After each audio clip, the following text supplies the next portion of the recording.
इस कार्यक्रम के पुण्यार्जक हैं श्री सुदर्शन जैन, आशा जैन, गौरव जैन, दिव्यांगी जैन, सुमित जैन, हेतव जैन, शिवाजी नगर, गुरुग्राम। मेरा प्रश्न ये है कि जैन व्यक्ति कौन है? आखिर ऐसा क्यों? सीजन 2 में जहां प्रतिदिन अपने ज्ञान की बूंदों से हम अपनी आत्मा को ज्ञानवान बनाने में प्रयत्न करते हैं, और उसी क्रम में आज अपन देखेंगे कि आज का पहला प्रश्न खुशी जैन नजफगढ़ से उन्होंने अपनी जिज्ञासा रखी है कि जैन कौन है, जैन व्यक्ति, जैन की डेफिनेशन क्या है। तो अपन देखेंगे कि जैन व्यक्ति कौन है, तो जो जिनकी माने सो जैन है, और जिनकी माने यानी कि अपन देखें कि जिनेंद्र भगवान को, यानी जो हमारे बीतरागी भगवान आदिनाथ से लेकर के भगवान महावीर स्वामी तक जो 24 तीर्थंकर भगवान हैं, उन्होंने जो हमें जीने का मार्ग बतलाया है, उन्होंने हमें जीने की राह दिखाई है, वो कि हमें कैसे खाना चाहिए, कैसे बैठना चाहिए, कैसे उठना चाहिए, कैसे सोना चाहिए ना, कैसे सोचना चाहिए, कैसे हमें सुनना चाहिए, ये सारी चीजें जो जिसके अनुसार हम लोग रहते हैं। जिनेंद्र भगवान ने कहा रात्रि में मत खाओ, जिनेंद्र भगवान ने कहा कि आलू मत खाओ, जिनेंद्र भगवान ने कहा कि पानी छान के पियो, जिनेंद्र भगवान ने कहा कि हिंसा मत करो। तो ये सारी चीजें जो दी गई, जो इनको फॉलो करता है वही व्यक्ति जैन है। तो इसलिए छोटी अगर डेफिनेशन देंगे अपन शॉर्ट एंड स्वीट में, तो कहा गया जिसके मुंह में शाकाहार हो और जिसके दिल में अरहंत परमेष्ठी विराजमान हो, वो व्यक्ति जैन है। तो इसी प्रकार से अगर आपकी भी कोई जिज्ञासा है, आपका भी कोई प्रश्न है, तो ये जो नंबर आप देख रहे हैं, इस नंबर पर आप अपनी जिज्ञासा को टाइप करके सेंड कर दीजिए, आपको आपके प्रश्न का उत्तर मिल जाएगा। मुनिश्री नमोस्तु नमोस्तु नमोस्तु।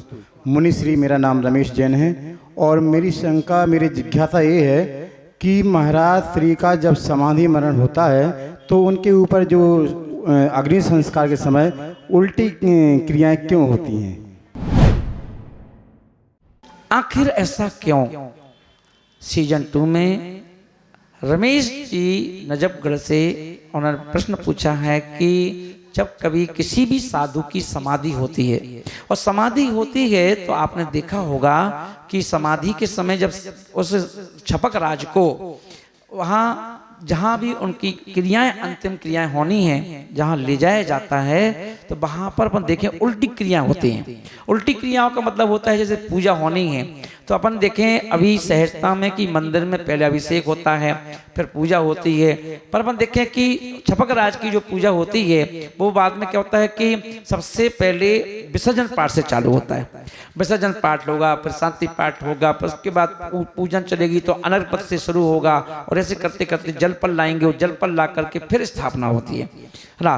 तो इसे कहते हैं उल्टी क्रियाएं। अब उल्टी क्रियाएं होती क्यों हैं? तो क्योंकि कहा गया है कि एक जहां जो क्रियाएं हो रही हैं वो छपक राज की हैं, और छपक राज का मतलब है कि जिसकी मृत्यु हो चुकी है, और मृत्यु हो चुकी है, उनकी पूजा अपन करने जा रहे हैं। तो जगह अपन देखेंगे उल्टा क्रम इसलिए लेंगे कि उल्टा क्रम लेने से जैसे काल परिवर्तन होता है, तो अभी पंचम काल चल रहा है, छठा काल चलेगा, इसके बाद 21,000 वर्ष का, और 21,000 के वर्ष के बाद फिर छठा काल आएगा, तो उल्टी शुरुआत हुई।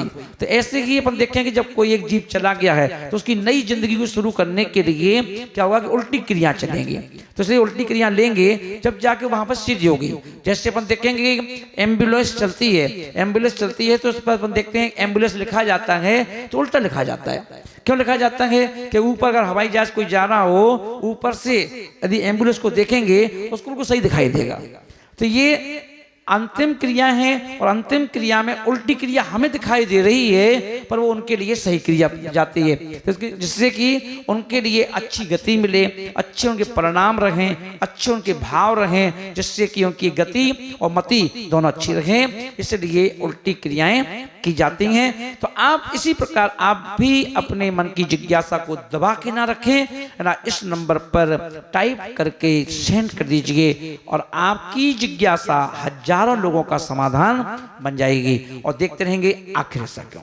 नमस्ते महाराज जी, मेरा नाम खुशबू है और मेरा प्रश्न ये है कि जो विधवा लेडीज़ हो जाती हैं वो सफ़ेद कपड़ों को क्यों धारण करती है, क्या पहनना ज़रूरी है? आखिर ऐसा क्यों के माध्यम से जहां हम लोग प्रतिदिन अपनी जिज्ञासाओं का समाधान लेते हैं, उसी क्रम में आज अपन देखेंगे नजफगढ़ से, जहां पर माइका में रहने वाले जो बच्चे हैं, है ना, जो स्वीट होम, है ना, अनाथ आश्रम हैं, जहां पर कई वो बच्चे हैं बेचारे जो जिनके माँ बाप नहीं हैं, जिनके कोई देखने वाला नहीं है, वो बच्चे इस स्वीट होम अनाथ आश्रम में रह करके पढ़ते हैं, ज्ञान लेते हैं, शिक्षा लेते हैं और अपने जीवन को, है ना, सिक्योर करते हैं। तो ऐसे उन्हीं बच्चों में से एक बच्चा हमारी खुशबू ने अपनी जिज्ञासा रखी है कि जो विधवा स्त्रियां होती हैं वो सफेद साड़ी ही क्यों पहनती हैं, क्या सफेद साड़ी पहनना जरूरी है? तो अपन ये देखें, विधवा स्त्री जब सफेद साड़ी को पहनने का प्रावधान रखा गया, और ये जब हम देखें कि मूवी भी देखते हैं अपन या कोई सीरियल देखते हैं तो उसमें हमें वैसे ही, भले ही आज स्त्रियों ने रंगीन कपड़े पहनना चालू रखे हैं, नहीं पहनती हैं सफेद साड़ी, पर जो पहनते थे या हमें दिखाया जाता है ऐसा, वो क्यों है? क्योंकि अपन देखें कि विधवा स्त्री का मतलब हो गया, विधवा स्त्री और एक कुंवारी स्त्री में कोई अंतर नहीं। क्योंकि अपन देखेंगे विधवा स्त्री सफेद साड़ी का मतलब हो गया, अब सफेद साड़ी यानी कि अब इनकी जो रंगीन जिंदगी थी उस पर विराम लग गया है, और विराम लग गया है, और अब इनके पास अब किसी प्रकार का कोई दोष नहीं है।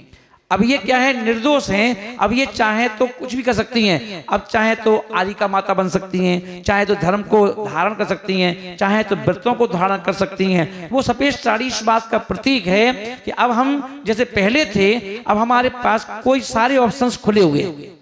क्योंकि अपन देखें घर में जब तक विधवा नहीं हुई तो अपन देखें घर गृहस्थी है, बच्चे हैं, सब कुछ है ना, तो हम घर नहीं छोड़ सकते, धर्म नहीं कर सकते। पर अब क्या होगा, वो सफेद साड़ी पहन करके अब हम पूरी तरह से क्या है, स्वतंत्र हैं। यानी अब हम बिल्कुल से शुक्लेश्या के रूप में अपने व्रतों को, अपने भावों को, अपनी भावनाओं को उज्ज्वल कर सकते हैं। इसलिए वो इस बात का प्रतीक है सफेद साड़ी। तो इसे ध्यान रखेंगे और देखते रहेंगे आखिर ऐसा क्यों। नमोस्तु मुनिश्री, मेरा नाम खुशी जैन है और मेरा ये प्रश्न है कि अगर हम पढ़ने के बहाने या जॉब से बाहर अनदर कंट्रीज़ में चले जाएं तो वहाँ पे अपना धर्म का पालन कैसे करें? कुमारी खुशी जैन नजफगढ़ से, और उन्होंने अपनी जिज्ञासा रखी है कि हे मुनिराज, जब कोई आज के समय में बच्चों का पढ़ने का क्रेज ज़्यादा है और कई बच्चे पढ़ाई के लिए भी अन्य कंट्रियां जाते हैं या कभी कभी जॉब के हिसाब से जाते हैं ना, तो अब वहां जाकर के जरूरी नहीं कि वहां मंदिर पास में हो, मंदिर हो या ना हो, अब वहां पर बिना मंदिर के हैं, बिना फैमिली के हैं, वहां पर हम क्या करें जिससे हमारे धर्म का पालन हो जाए? तो वहां अपन देखेंगे उन बच्चों के लिए कि कैसे धर्म का पालन हो। भले ही मंदिर जी वहां पर ना हो, पर आपको मंदिर के समय में ईश्वर की याद करना है। तो कई बच्चे अपन देखते हैं कि जब जाते हैं तो कहते हैं महाराज श्री मैं जनवाणी लेके जा रही हूँ, और सुबह जब उठूंगी तो सो करके, तो नहा धो करके मैं क्या करती हूँ, वहाँ पर रोजाना मेरी भावना पढ़ लेती हूँ, भक्तामृत स्तोत्र पढ़ लेती हूँ, है ना, वहाँ पर जनवाणी रखी है तो मैं क्या करती हूँ, कभी कभी पूजा पढ़ लेती हूँ। और इस प्रकार से इससे क्या हो रहा है कि इससे आपके भावों का जो नेटवर्क है उसे पकड़ा जा रहा है कि आप वहां पर होकर के भी आपका चित्त जो है, आपकी जो मति है वो अभी भी धर्म से जुड़ी हुई है। और वहां अपन देखें सूर्य को देख करके, सूर्य में जो सूर्य होता है उस सूर्य के अंदर जिनेंद्र भगवान का प्रतिबिंब है, तो हम उनको स्मरण करते हुए कि अब सूरज के अंदर एक सुंदर वेदी है, वेदी में भगवान जी विराजमान हैं और मैं उन भगवान जी को जो अंतर आत्मा से देखते हुए उन्हें प्रणाम करती हूँ, नमस्कार करता हूँ, ऐसे भाव करके। और आपने क्या किया, नमस्कार कर लिया, आपको दर्शन करने का फल मिल जाता है। और वहीं अपन दूसरी ओर देखें, अपने आप को सिक्योर कैसे करना है, तो आपको वहां पर देख करके सोसाइटी मेंटेन नहीं करना है। कहीं ऐसा ना हो कि आपके साथ रहने वाले जो बच्चे हैं, अगर मान लो वो सिगरेट पीते तो अपन सिगरेट पीना चालू कर दें, वो मान लो वाइन पीते तो अपन वाइन पीना चालू कर दें। तो उन बच्चों के बीच में रह करके उनके संस्कार आपके अंदर नहीं आना चाहिए, आपके अच्छे संस्कार आप उनको भी दे दो, है ना। इस प्रकार से यदि आप रहते हैं तो आप अपने धर्म का पूरा पालन कर रहे हैं, और वहां पर आपको अपने आप को बचा के भी रखना है ना। क्योंकि अपन देखिए, जब फ्रेंड सर्कल मिलती है, अब तरह तरह के फ्रेंड मिलते हैं, कोई नेगेटिव कोई पॉजिटिव, तो अपन देखें उनसे भी बच के रहना है। क्योंकि हमें अपना ये भी ध्यान रखना है, हम जैन हैं, हम कोई भी निर्णय अपने पेरेंट्स के बिना नहीं लेंगे, है ना। अभी हमारा लक्ष्य नौकरी का है, अभी हमारा लक्ष्य पढ़ाई का है, इसके अलावा हमें कोई दूसरी चीज नहीं सोचना है। ये जो अपन मन में विचार करते हैं, इन विचारों से हमें बड़ा बल मिलता है, और यही आपके संस्कारों को प्रकट करते हैं, और इससे आप क्या है, भटकने से भी बच जाते हैं, और माँ बाप का नाम रोशन होता है, उन्हें प्राउड फील होता है अपने बच्चों पे कि देखो मेरे बच्चे इतने साल हो गए बाहर रहते रहते, पर उनके अंदर आज भी धर्म के प्रति वही भावना है, वही संस्कार हैं। तो ऐसे हमें अपने बाहर रह करके जीवन को व्यतीत करना चाहिए। तो देखते रहिए आखिर ऐसा क्यों। नमोस्तु महाराज श्री। जैसे कि माइका हम स्वीट होम नजफगढ़ में चलाते हैं, जिसमें महिलाएं ऐसी जो अपने घर से जो नहीं सेटल हो, घर में नहीं सेटल हो पाती और माइका भी नहीं जिनका होता, इस तरह की महिलाएं अपने बच्चों के साथ स्वीट होम में आती हैं, जिसमें सब जाति की महिलाएं होती हैं, मुस्लिम भी और शेड्यूल कास्ट भी, हर तरह की महिलाएं होती हैं, और हम उन सबको इकट्ठा रखते हैं, और जैन विधि के अनुसार उन सबको हम शाकाहार खाना देते हैं, नवकार मंत्र पढ़ते हैं। तो जैसे मैं जैन हूँ, उन सबके साथ रहता हूँ, उठता हूँ, बैठता हूँ, खाता हूँ, तो क्या मैं किसी दोष का भागी हूँ?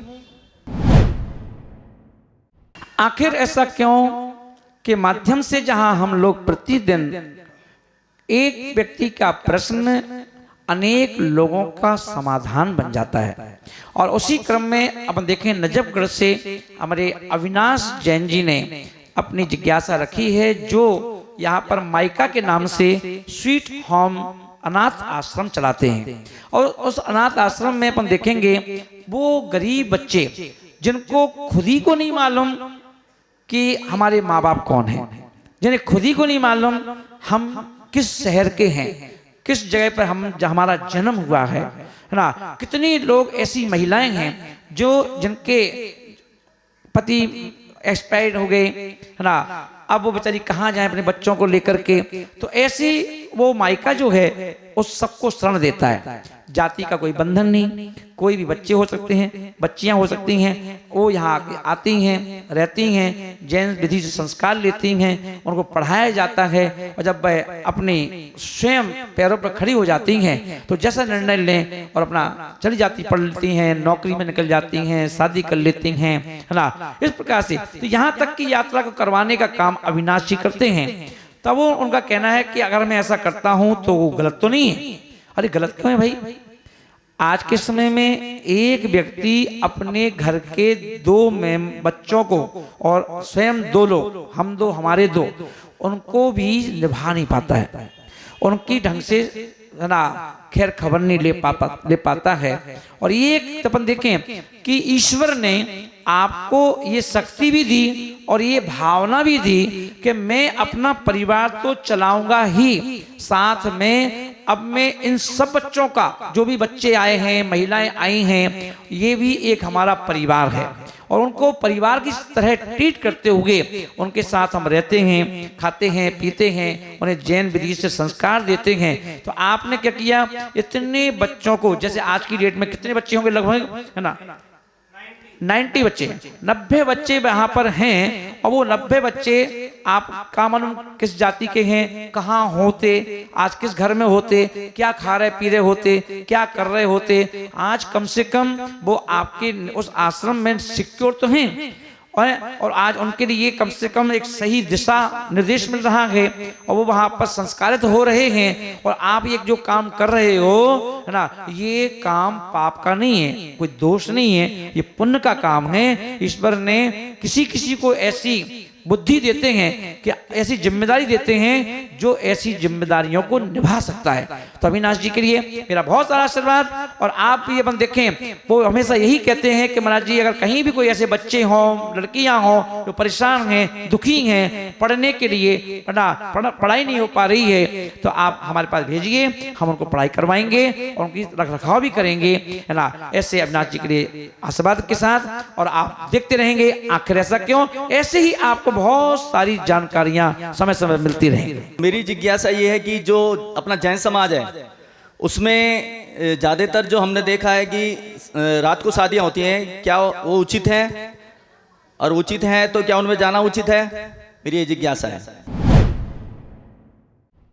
श्रीमान दीपक जी ने अपनी जिज्ञासा आखिर ऐसा क्यों सीजन 2 में यहाँ रखी है नजफगढ़ से। और उनकी जिज्ञासा है कि जैन समाज रात्रि में शादियां करती हैं, और तो उन शादियों में हमें जाना चाहिए कि नहीं जाना चाहिए। तो दीपक जी अपन देखें, हम लोग अभी ग्रस्त हैं, और ग्रस्त होकर के अब ये घर घर की व्यवस्थाएं हैं। कभी कभी आप चाहते हो दिन में शादी हो, पर जो लड़के वाले हैं वो तैयार नहीं होते, है ना। और कभी कभी तो व्यवस्थाएं बिगड़ जाती हैं, बेटी की शादी खिंच जाती है। हाँ, अपन ये ठीक है कि शादी चाहे रात को हो चाहे दिन को हो, आप अगर इतना कर सकते हैं कि हमें क्या करना है, हमें ये करना है कि हमारी व्यवस्थाएं ऐसी कोई व्यवस्था ना हो जिसमें हिंसा ज्यादा हो। हमें कोशिश करें कि देखो भाई अपन जैन लोग हैं, कोई हम लोग कोई ऐसी चीज खाने पीने में नहीं देंगे, हम लोग को ही भैया देखो कोई शराब पानी का काम नहीं होगा, है ना। रात्रि में कोई ज्यादा लफड़े कपड़े नहीं होंगे, खाना पीना भैया रात को कर लो, रात की बजाय दिन में ही करो, है ना। हम रात को आपको देने ही है तो ठीक है, वैसे तो निषेध है सब चीजों का, खाने पीने का, पर आप ग्रस्त हैं। मैं फिर बार बोल रहा हूँ इस बात को कि आप ग्रस्त हैं। अब वो बारात है, बारात वाले इन मौके पर आपका फायदा उठाना चाहते हैं, वो हंसी उड़ाना चाहते हैं, तो भैया भोजन के पहले ही बोल दो कि भाई भोजन तो वो सबको आप दिन में करो, बाकी जो रात की जो चीजें अपन फलाहार होता है और चीजें हैं वो हम आपको रात को भी देंगे, है ना। तो इस प्रकार से आप जितना अपने धर्म के अनुसार जो चीजें से आप बच सकते हो उनको बचाने का प्रयास करें, है ना। और बाकी अगर वो मान जाए तो दिन में शादी करो। इस कार्यक्रम के पुण्यार्जक थे श्री सुदर्शन जैन, आशा जैन, गौरव जैन, दिव्यांगी जैन, सुमित जैन, हेतव जैन, शिवाजी नगर, गुरुग्राम।